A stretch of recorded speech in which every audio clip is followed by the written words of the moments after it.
नमस्कार। तो कैसी है अपनी पब्लिक। तो आज बहुत दिनों बाद मिले हैं वापस एक न्यू वीडियो के साथ। तो आज की इस वीडियो हम बात कर रहे होंगे कॉलेज सोसाइटीज़ के बारे में कि क्यों सभी यूट्यूबर और जितने भी सीनियर होते हैं वो ये बात कहते हैं कि यार कॉलेज सोसाइटी ज़रूर को ज्वाइन करना। तो ऐसा क्या है कॉलेज सोसाइटी में, वो आज की इस वीडियो में बात कर रहे होंगे। और उसके साथ साथ इस चीज़ पर बात करेंगे कि क्या कॉलेज सोसाइटी ज्वाइन करने से तुम्हारी स्टडी पे या डिग्री पे कोई इफेक्ट पड़ता है या नहीं पड़ता, सिर्फ टाइम पास के लिए ज्वाइन करनी। तो उन सभी चीज़ों के बारे में आज की इस वीडियो में बात करेंगे। तो ज़्यादा टाइम वेस्ट ना बढ़ते सीधा बढ़ते अपनी मेन वीडियो की तरफ। और जिन्होंने यार अभी तक चैनल सब्सक्राइब नहीं किया वो चैनल सब्सक्राइब कर सकते हो अगर कंटेंट अच्छा लगे तो। सबसे पहले तो क्वेश्चन आता है कि कॉलेज सोसाइटी होती क्या है। तो मैं कोई डेफिनेशन नहीं दूंगा, एक सिंपल सी भाषा में आपको बताता हूँ कि कॉलेज सोसाइटी देखो क्या होती है कि हर किसी कॉलेज में एक अलग अलग टाइप की सोसाइटीज़ होती है। जैसे कि अगर तुम्हें डांस में इंटरेस्ट है तो एक डांस सोसाइटी तुम्हें देखने को मिलेगी। अगर कोई टेक्निकल इंटरेस्ट है तो टेक्निकल सोसाइटी देखने को मिलेगी, coding society, singing society, dramatic society, ऐसे करके अलग अलग टाइप की सोसाइटीज़ होती है और उनका एक पर्टिकुलर काम होता है। तो उन्हीं को ही कॉलेज सोसाइटी कहा जाता है। और इनकी अलग अलग टाइप भी हो सकती है। जैसे कुछ टेक्निकल सोसाइटीज़ होती है जिनका सिर्फ टैग में काम होता है, कुछ नॉन टैग भी सोसाइटी होती है, कुछ कल्चरल सोसाइटी होती है, कोई सोशल वर्क की भी सोसाइटी होती है। जैसे कि आपका YRC हो गया, NSS हो गया, ये सोशल वर्क सोसाइटीज़ में आते हैं। आपके कल्चरल में आपका डांस सोसाइटी हो गई, सिंगिंग सोसाइटी हो गई, आपकी ड्रामेटिक सोसाइटी हो गई, या फिर आपका और भी काफ़ी सोसाइटीज़ होती है। जैसे आपको फोटोग्राफी होगी, ये भी कल्चरल में आता है। आपकी पेंटिंग हो गई, ये भी कल्चरल में आता है। उसके बाद आपकी कुछ टेक्निकल सोसाइटी होती है, जैसे कि कोडिंग क्लब हो गया, या फिर किसी इलेक्ट्रिकल का कोई क्लब हो गया, या फिर मैकेनिकल की कोई सोसाइटी होगी। तो ये सारी टेक्निकल और नॉन टेक्निकल में चलती है। तो ये ऐसे आपकी हो गई टाइप्स। उसके बाद बात करते हैं कि बेनिफिट क्या है कि आप तो कॉलेज सोसाइटी ज्वाइन करनी चाहिए, तो क्यों ज्वाइन करनी चाहिए, और उससे क्या तुम्हारी डिग्री पे कोई फ़र्क पड़ेगा या नहीं पड़ेगा, क्या तुम्हारा ज़्यादा टाइम वेस्ट तो नहीं हो रहा होगा। तो सबसे पहले 5 बेनिफिट के बारे में बात करते हैं जो इंपॉर्टेंट। तो फर्स्ट जो बेनिफिट आता है वो आता है आपका एक्सप्लोर न्यू स्किल की। अगर तुम कॉलेज सोसाइटी ज्वाइन करते तो तुम्हें न्यू न्यू स्किल सीखने को मिलेगी अपने सीनियर से, जो तुम्हारे मेंटर्स होंगे, जो सुपर सीनियर्स होंगे। तो कुछ टीचर्स का भी इन्वॉल्वमेंट रहता है। सेकंड जो पॉइंट आता है वो आता है आपका एनहांस क्रिएटिविटी। और थर्ड आपका आता है टीम डेवलपमेंट एंड लीडरशिप। अब टीम डेवलपमेंट लीडरशिप का यही है कि अगर तुम किसी क्लब में बहुत अच्छा काम करते हो एंड ऑफ द ईयर तक, तो तुम्हें उस क्लब का हेड या जैसा क्या सेक्रेटरी बना दिया जाता है। तो उससे तुम्हारी जो टीम डेवलपमेंट और लीडरशिप की क्वालिटी होती है वो एक इम्प्रूव होती है। उसके बाद 4th नंबर पे आता है तुम्हारा ग्रोथ इन पर्सनैलिटी के। तुम्हारी पर्सनैलिटी में भी एक बहुत अच्छा खासा इम्प्रूवमेंट तुम्हें देखने को मिलेगा कि तुम्हें सीनियर से कैसे बात करनी है, सुपर सीनियर से कैसे बात करनी है, तुम्हें किसी इवेंट के लिए अगर टीचर से फंड निकलवाना है या परमिशन लेनी है तो उनसे कैसे बात करनी। तो इन सभी की चीज़ें ये तुम्हारी पर्सनैलिटी डेवलपमेंट में भी आती है। अगर तुम्हें पब्लिक स्पीकिंग के से डर लगता है तो उस चीज़ में भी तुम्हारी सोसाइटी कहीं ना कहीं हेल्प कर रहा होगा। अगर तुम थोड़े इंट्रोवर्ट टाइप के हो, तुम चाहते हो कि मेरे को यार एक्सट्रोवर्ट होना है, तो तुम कॉलेज सोसाइटीज़ को पकड़ सकते हो। वो तुम्हें एंड ऑफ द ईयर तो बहुत ज़्यादा कह दी, वो तुम्हें 2 से 3 महीने में ही एक्सट्रोवर्ट बना देंगे।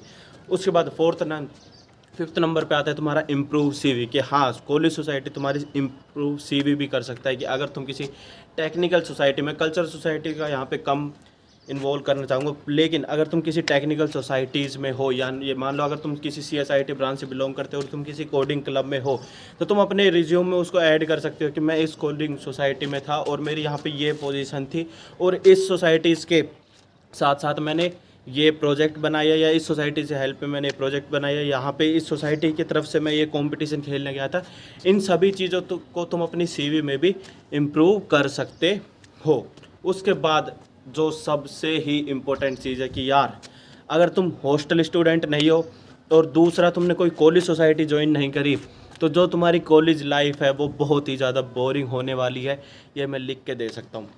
अगर तुम्हें अपनी कॉलेज लाइफ एक अच्छी, हेल्दी और एक अच्छी मेमोरीज़ के साथ अगर तुम्हें पास आउट होना है, तो एक फर्स्ट नंबर पे तुम्हारा हॉस्टल होता है और सेकंड नंबर पे तुम्हारी कॉलेज सोसाइटी होती है। कि जो कॉलेज सोसाइटीज़ में जो तुम्हारी मेमोरीज़ बनेगी वो तुम्हारी कभी क्लास वाले बच्चों से नहीं बनेगी, क्योंकि क्लास वाले बच्चों का अक्सर देखा गया है कि यार ऐसे छोटे छोटे ग्रुप में डिवाइड रहते हैं, 4 बच्चे उधर, 5 बच्चे उधर, 10 बच्चे उधर। लेकिन कॉलेज सोसाइटी में 50-60 बच्चों का ग्रुप होता है, वो सीधा एक साथ ही रहता है। तो वहाँ पे तुम्हारी जो मेमोरीज़ बन रही होती है वो अच्छी बन रही होती है। और फिर फर्स्ट नंबर पे तुम्हारा आता है हॉस्टल। हॉस्टल से ऊपर कुछ भी नहीं है मेमोरीज़ बनाने के लिए। अगर तुम बॉयज़ हॉस्टल में हो तो कभी बॉयज़ हॉस्टल की रात की महफिल में जाके बैठना, तुम्हारी ज़िंदगी भर की मेमोरीज़ वहीं 2-4 घंटे में बन जाएगी। यहाँ तक बात हो चुकी है कि कॉलेज सोसाइटीज़ क्या होती है, उसके टाइप क्या है, बेनिफिट क्या है। अब बात करते हैं कि अगर तुम्हें ज्वाइन करना है तो काफ़ी बच्चों के यार ऑडिशन ऑलरेडी स्टार्ट हो चुके होंगे, जिनके स्टार्ट नहीं हो उनके कुछ दिनों में स्टार्ट होने वाले होंगे। तो बात करते हैं अब कैसे तुम ज्वाइन कर सकते हो। तो अगर तुम किसी कल्चरल सोसाइटी में पार्टिसिपेट करना चाहते हो या फिर टेक्निकल सोसाइटी में, नॉन टेक्निकल या सोशल सोसाइटी, किसी भी क्लब सेल उनमें तुम अगर ज्वाइन करना चाहते हो तो उनके यार 2 से 3 राउंड होते हैं सिंपल से, कुछ ज़्यादा टेंशन लेने की ज़रूरत नहीं है। मेरे पास काफ़ी बच्चों के मैसेज है, भैया क्या इनका टेस्ट हार्ड होता है या फिर सोसाइटीज़ में जाने के लिए बहुत ज़्यादा कंपटीशन होता है। तो देखो यार, सबसे पहली बात तो ये कि वो जो सोसाइटी ऑडिशन लेने आ रही है वो तो सिर्फ तुम्हारे लिए लेने आ रही है, वो सीनियर्स के लिए, 3rd ईयर 4th ईयर के लिए लेने नहीं आ रही, वो तुम्हें लेने आ रही है। तो ऐसा तो नहीं है कि वो तुम्हें लेके ही नहीं जाएगी, लेके तो जाएगी, पर तुम्हें क्या स्टेप फॉलो करने की तुम्हारा उसमें हो जाए उसके बारे में बात करेंगे, या फिर जो प्रोसीजर रहता है वो क्या रहता है। तो फर्स्ट नंबर पे होता है तुम्हारा एग्ज़ाम। अगर वो ऑनलाइन होता है तो अलग बात है, अगर ऑफलाइन होता है तो तुम्हें एक ऑडिशन हॉल बता दिया जाएगा जहाँ पे तुम्हें जाके उस सोसाइटीज़ का एग्ज़ाम देना होगा। अब तुम एग्ज़ाम का सोच रहे हो कि यार एग्ज़ाम में क्या होएगा, क्या हमें 11th-12th का वापस सिलेबस पढ़ना पड़ेगा या जेई का पढ़ना पड़ेगा। तो ऐसा देखो कुछ नहीं है। अगर तुम कोडिंग सोसाइटी में जाना चाहते हो तो वहाँ पे तुम्हारा एक टेक्निकल एग्ज़ाम होता है, जैसे कि मान लो तुमसे सी के क्वेश्चन पूछ लिए, C++ के या टेक्नोलॉजी से रिलेटेड क्वेश्चन पूछ लिए कि करंट में कौन सी टेक्नोलॉजी अच्छी है, इस टाइप के क्वेश्चन आते हैं। अगर तुम्हें किसी मैकेनिकल सोसाइटी में जाना चाहते हो तो वहाँ से तुमसे मोटर वगैरह के या मतलब मैकेनिकल से रिलेटेड ही कुछ क्वेश्चन बेसिक लेवल के पूछे जाएंगे, ऐसा कुछ हार्ड लेवल की मैकेनिकल नहीं पूछे जाएगी। ऐसे इलेक्ट्रिकल का होता है। अगर तुम्हें किसी कल्चरल सोसाइटी में जाना है तो वहाँ पे तुम्हें क्या होता है कि वहाँ पे तुम्हें एक सॉन्ग तुम्हें खुद सेलेक्ट करना है कि मेरे को इस सॉन्ग पे डांस करना है, और वो तुम्हें वहाँ पे अपना डांस करके दिखाना होगा। अगर किसी एक्टिंग सोसाइटी में जाते हो तो वहाँ पे तुम्हें अपना डायलॉग बोल के दिखाना होगा, वो तुम्हें कोई डायलॉग दे देंगे कि इस डायलॉग को तुम बोल के बताओ। तो ये तो हो गया तुम्हारा फर्स्ट राउंड, जो कि सिर्फ टेक्निकल और कल्चरल सोसाइटीज़ के लिए था। अब आता है सेकंड राउंड। जो बच्चे फर्स्ट राउंड में क्वालिफाई हो जाते हैं फिर उनका होता है सेकंड राउंड। सेकंड राउंड में क्या होता है कि जो तुम्हारी जो टेक्निकल सोसाइटीज़ होती है, अगर तुमने उसमें कोई प्रोजेक्ट बना रखा है, तुमने मान लो तुम कोई कोडिंग सोसाइटीज़ में हो और तुम्हें एक अपना कोई प्रोजेक्ट दिखाना है कि हाँ मैंने ये प्रोजेक्ट बना रखा है, तो तुम वहाँ पे प्रोजेक्ट दिखा सकते हो। अगर तुमने नहीं भी बना रखा तो 4-5 दिन का तुम्हारे पास टाइम होता है, उसमें तुम कोई ऐसा छोटा मोटा सा प्रोजेक्ट बना के दिखा सकते हो। और जो कल्चर सोसाइटीज़ होती है उनमें क्या होता है कि कल्चर सोसाइटीज़ का वैसे मेरे को इतना पता नहीं है, पर फिर भी जहाँ तक मेरे को पता है वो बता देता हूँ कि कल्चर सोसाइटी में उनका क्या होता है कि तुम्हें उनकी तरफ से अब कुछ दिया जाएगा। मान लो कि अगर तुम सिंगिंग में हो तो पहले तो तुमने अपना सॉन्ग सुनाया था, अब वो तुम्हें कोई सॉन्ग देंगे कि तुम्हें इस सॉन्ग पे गाना गाना है, तो फिर तुम्हें उस सॉन्ग पे गाना गाना पड़ेगा। और ऐसे तुम्हारा एक्टिंग का होता है कि तुम्हें पूरा एक्टिंग का कुछ करना पड़ेगा। डांसिंग में भी तुम्हारा कुछ ऐसा ही होता है कि वो तुम्हें एक सॉन्ग देंगे, पहले तो तुमने अपने सॉन्ग पे डांस करके दिखाया था कि मेरे को इस सॉन्ग पे डांस करना है, अब वो खुद तुम्हें एक सॉन्ग देंगे कि इस सॉन्ग पे तुम्हें डांस करके और दिखाना है, तो फिर उस पर तुम्हें डांस करना पड़ेगा। तो ऐसे तब तुम्हारे 2 राउंड पूरे हो जाते हैं, टेक्निकल के और नॉन टेक्निकल के। उसके बाद होता है थर्ड राउंड। जो बच्चे सेकंड राउंड से भी क्वालिफाई हो जाते हैं फिर होता है थर्ड राउंड। थर्ड राउंड में आता है तुम्हारा PI पे, यानी कि पर्सनल इंटरव्यू। और उसमें क्या होता है कि पर्सनल इंटरव्यू ये नहीं कि यार तुम्हारे सामने कोई टीचर बैठे होंगे या फिर कोई अथॉरिटी बैठे होंगे, ऐसा कुछ भी नहीं है। सीनियर बैठे होंगे 3rd ईयर, 2nd ईयर के, 4th ईयर के भी बहुत कम सीनियर होते हैं क्योंकि उस टाइम प्लेसमेंट सेशन चल रहा होता है तो उनके पास टाइम नहीं रहता। तो 2nd ईयर 3rd ईयर के तुम्हारे सीनियर बैठे होंगे, वही तुमसे इंटरव्यू ले रहे होंगे। और इंटरव्यू में यार कुछ बेसिक क्वेश्चन पूछे जाते हैं तुम्हारी पर्सनैलिटी से रिलेटेड, या फिर तुम्हें इस क्लब में क्यों आना है। जो ऑडिशन के टाइम पे सबसे जो क्वेश्चन पूछा जाता है वो एक क्वेश्चन पूछा जाता है और इसका कोई आंसर भी नहीं है।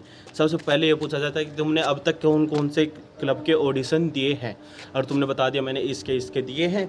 तो फिर दूसरा क्वेश्चन आएगा कि तुम उस क्लब को ज़्यादा प्रायोरिटी दोगे या इस क्लब को ज़्यादा प्रायोरिटी दोगे। ठीक है, तो इसका देखो सिंपल सा तुम बता देना कि मैं मैनेज कर लूँगा दोनों को, या फिर मैं दोनों के काम एक साथ कर लूँगा। सीधा ये मत कह देना कि नहीं मैं तो तुम्हारे क्लब में नहीं आऊँगा, मैं तो उनको ही प्रायोरिटी दूँगा क्योंकि मेरा उसमें पहले हो चुका है। तो ऐसे रिप्लाई मत देना, क्योंकि ऐसे रिप्लाई दोगे तो तुम्हें रिजेक्ट कर दिया जाएगा। सिंपल सी बात है ये। तो अपना कुछ मैनेज कर लेना कि ठीक है मैं उस क्लब का भी मैनेज कर लूँगा, मैं इस क्लब का मैनेज कर लूँगा, मैं अपना काम अच्छे से करना जानता हूँ। ऐसे करके थोड़ा मक्खन मार देना। दूसरा जो क्वेश्चन आता है वो ये आता है कि तुम हमारे क्लब को या सोसाइटी को क्यों ज्वाइन करना चाहते हो, क्या तुम्हारा रीज़न है। तो ये जो 2 क्वेश्चन होते हैं वो ऑलमोस्ट सभी बच्चों से पूछे जाते हैं, 80 to 90% बच्चों से, कि तुम कौन से क्लब को प्रायोरिटी दोगे। और दूसरा जो आता है कि तुम्हें हमारा क्लब क्यों ज्वाइन करना है, क्या इंटरेस्ट है तुम्हारा इस क्लब को तुम्हें ज्वाइन क्या करना है, या हमें क्या फ़ायदा होगा जो हम तुम्हें लें। इस टाइप के ज़्यादातर क्वेश्चन पूछे जाते हैं PI में। और तो जो बेसिक क्वेश्चन होते हैं वो ऐसे होते हैं कि जो तुमने एग्ज़ाम में जो आंसर दिए होंगे उनसे रिलेटेड कुछ पूछ सकते हैं, या कुछ और भी पूछ सकते हैं। जो फर्स्ट राउंड में तुम्हारा एग्ज़ाम होता है उससे रिलेटेड भी कोई क्वेश्चन पूछ सकते हैं। तो इस टाइप के क्वेश्चन पूछे जाते हैं। पीआई में ज़्यादा कुछ इतना नहीं होता, तो तुम्हारा आराम से क्लियर हो जाएगा। बस ये थोड़ा घबराना मत, कॉन्फिडेंस जाना, और एक क्वेश्चन का यही ध्यान रखना कि तुम कौन से क्लब को ज़्यादा प्रायोरिटी दोगे। तो यही तुम्हारा पूरा प्रोसीजर रहेगा कॉलेज सोसाइटीज़ का। तो जिनकी ऑलरेडी स्टार्ट हो चुके हैं, और अगर तुम सेकंड राउंड और थर्ड राउंड में हो तो इस स्टेप को फॉलो कर सकते हो। जो पीआई वाले राउंड है उसमें इस बात का ध्यान रख सकते हो। और जिनकी स्टार्ट नहीं हुई है तुम्हारी स्टार्ट हो जाएगी, और टेंशन लेने की ज़रूरत नहीं है यार, हो जाएगा। क्योंकि सोसाइटीज़ भी तुम्हारे लिए बनी, अगर तुम्हें ही नहीं लेगी तो किन को लेगी। तो फिलहाल के लिए सिर्फ इतना ही था। वीडियो अच्छी लगी हो तो लाइक कर सकते हो, अपनी क्लास ग्रुप में शेयर कर सकते हो। जो भी क्लास ग्रुप बने हैं तुम्हारे उसमें शेयर कर सकते हो। कोई क्वेश्चन हो तो मेरे इंस्टा हैंडल पर पूछ सकते हो। फिलहाल के लिए सिर्फ इतना ही, धन्यवाद।